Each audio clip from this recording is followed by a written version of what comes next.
folks, in this little video we're going to look at the technique you use when you reach the middle, and this one we're going to use is called chaining. Now we need to do something, because if I pull out whatever I have in the shed here, it will all come undone. The simplest thing we could do is actually just put a thread through here, and that can act as a drawstring. We tie the thread off and that will stop it all coming undone. However, the technique that we see in the hats we're looking at the moment is called chaining. And what we've done is that I've loosened off the tension quite a lot.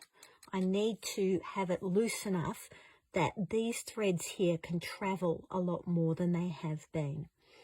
I've then put a really thick knitting needle, or any object you have, a pencil, a fat pen, whatever, chopstick, in the middle to separate the front and the back threads. And what I'm going to do is I'm going to chain the front threads, tie that off, and then turn it over and chain the back threads.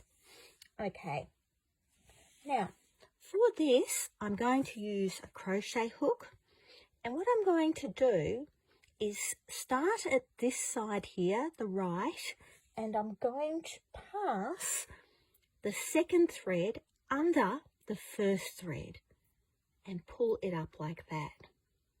Now this thread here is my active thread, this one here, so was the second thread. I'm going to grab the next thread and pull that under that.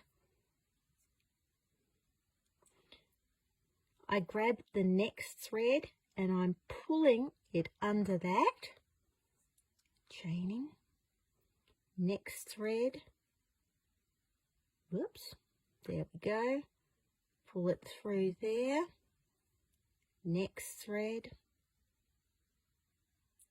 pull it through, and what you can see here is we're getting that chained ridge. Next thread, pull through,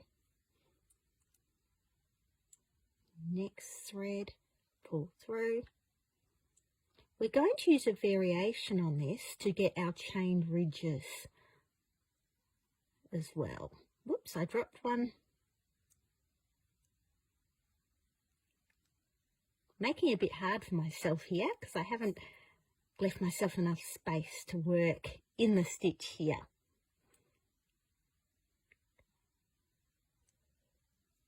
Pull through.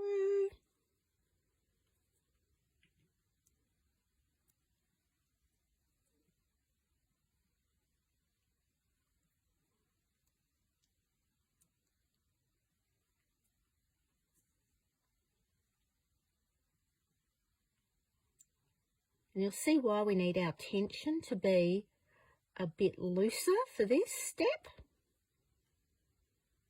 or we're not going to be able to really do it at all.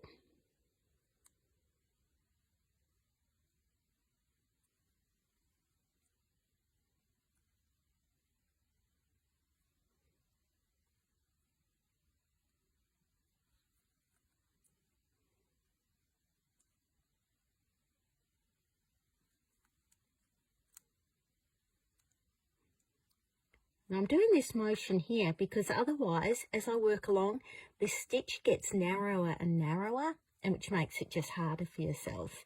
And also, it doesn't look as even.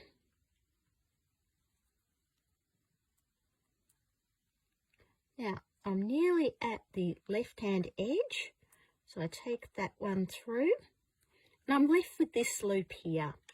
What I do with this is that I am going to basically tie that off so it can't unravel the chain.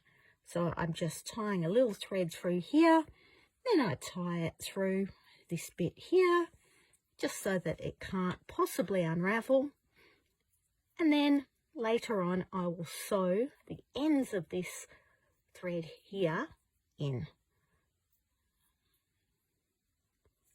There. So now we've done that bit there.